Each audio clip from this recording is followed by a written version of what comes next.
All right, buddy, welcome back to SecurityGuideTV.com with your host, Chuck Harold, episode 1471. My next guest, Mr. Ben Siegel, PrivacyRep.com. Mr. Ben, welcome to the show.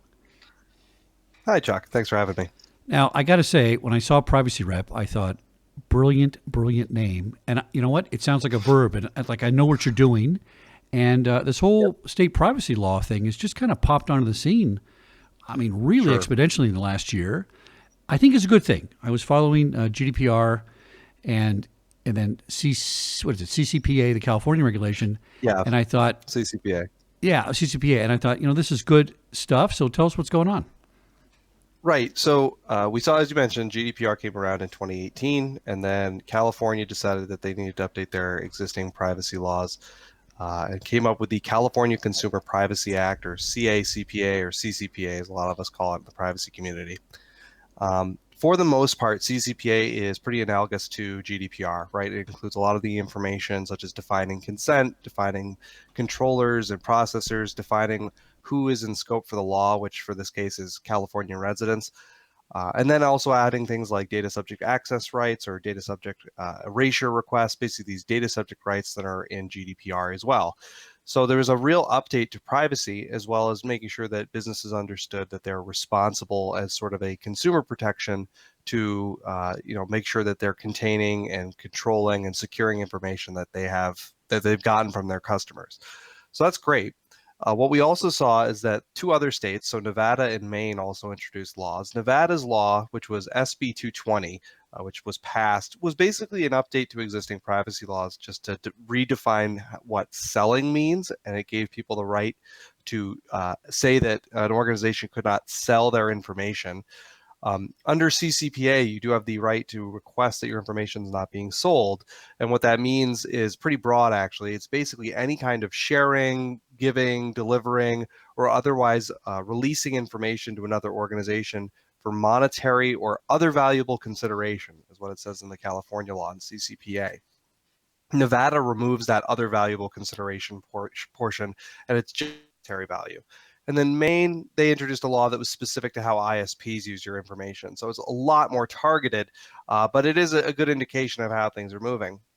So the big change that we've seen in sort of moving into 2020 is a really large number of states have actually announced that they're now looking into their own state privacy laws. So this includes a lot of the Northeast. Pretty much all of New England, except for Vermont, has announced that they have a new privacy law, or that something's in the House, in the state House, to be debated.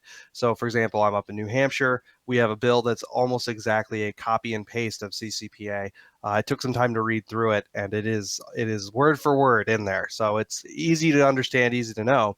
But of course, it changes the definition of what a consumer is, or what a resident would be, because it's New Hampshire's definition as opposed to California's.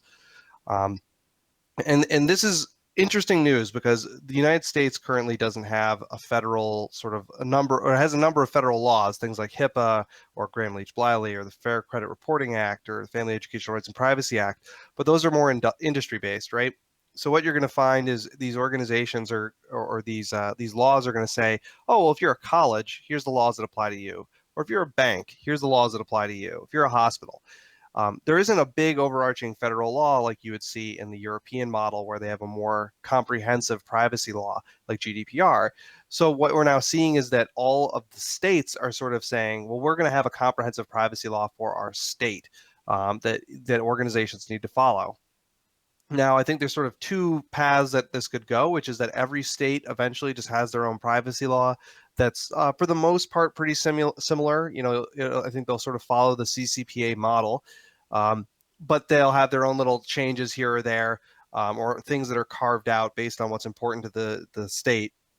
If farming, or if a particular industry is important in a particular state, they might have carve outs that make certain types of information differently classified, right, to sort of facilitate interstate commerce. But you'll see those happen. The other option is that all of these states come up with their own laws, and eventually an outcry is enough to say, we need a federal law. We need something that just says what the law is for all of us. But right now, I think that's unlikely, just because of the sort of deadlock in Washington, right? They can hardly pass anything as it is in DC. I would highly doubt that some of this overarching, really ubiquitous privacy law would just kind of get get through in a bipartisan manner. It would be difficult to say the least. So right now we're keeping an eye on all the different states, particularly here at Privacy Ref. We're looking to sort of offer state by state assessments of an organization's business so that we can talk to them and help them understand. There's a change to New Hampshire law. What are you currently doing there? Or a change in this state. What are you doing there? How can you prepare for a particular law? How can you make sure you're compliant? And that's really what we've been doing a lot of lately. It's been a pretty wild ride to see some of the states that come up. The most unique, I think, honestly, was New York, where they had, again, very similar to CCPA, but they included this language around what they call the data fiduciary. And the idea there was similar to a fiduciary in that they have to act in your best interest. A data fiduciary needs to act in the best interest of a data subject. So if an organization, and the language is actually pretty strict, essentially said that if an organization is considering to do something with data, they must act in the best interest of the data subject, to whom that data pertains to. Even if it would sort of go before the profits or go before the interest of the company. So what that means is that if Facebook in the state of New York wanted to operate, which they do, I'm sure there's people in New York with a Facebook account, that if Facebook wanted to do something with data, they couldn't do it if it wouldn't be in the best interest of a person who lives in the state of New York, or at least they wouldn't be able to roll it out there. Interestingly enough, apparently someone from Facebook did contact the Attorney General in New York and say, if you do this, Facebook is dead in New York. And the response was kind of just like a shrug, right? It's like, well, what? It's in the House. What do you want us to do? They're going to vote on it.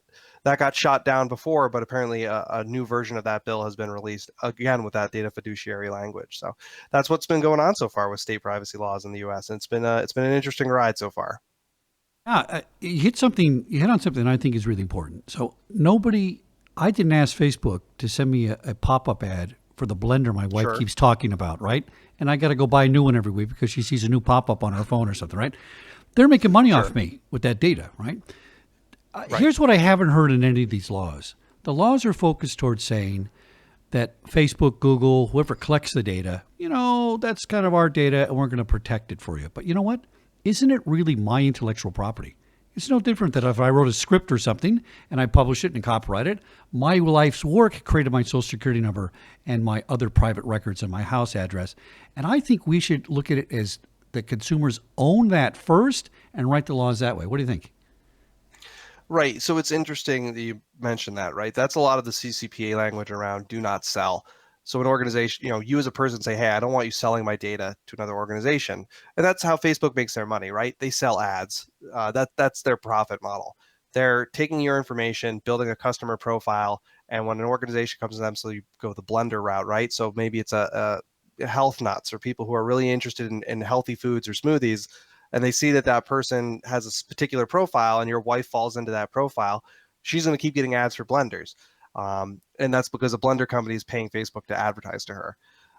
So I think what we've seen, I know candidates such as people like Bernie Sanders have proposed that you own your information, or Andrew Yang has proposed that you own your information, that is yours, and that if someone sells it and makes money off of it, that you should be entitled to some of that profit, or in some way basically own your information. But it'll be interesting to see, right? That would be a huge change to the way that the current U.S. Market works, just because data is so important, especially because we're a service-based economy. So, even a place that works on your car, they know what model you have. They know when those cars come in, usually for, needing service. So what they're going to do is they're going to say, oh, we know you drive a Ford F-150, and we know that around 60,000 miles that it needs this particular type of work, or that the lights go. So they'll send you an email or send you, marketing material that says, hey, we know you're driving that F-150 and you got about probably 60,000 miles. You should bring in your car and we'll give you a 10% discount. And they know they're going to have a ton of stuff to do on that. So that's what they'll do. So I don't know if we're going to see people changing it to being that you own your data quite yet. But I do see that a lot of activists and a lot of people who are concerned with how private information is being used are moving in that direction, to where an individual owns their information, or making proposals that are similar to give you more control, like you see with data subject requests. That's a great point. Ben Siegel, privacyref.com. Ben, I got to say, dude, you're on the case. This is very interesting stuff, and I'm glad a company like you is out there watching this and keeping us up to date. Come on the show anytime. You're welcome on Security Guy TV anytime. Thanks for coming on the show. Thanks so much, Chuck. You have a great day. You too.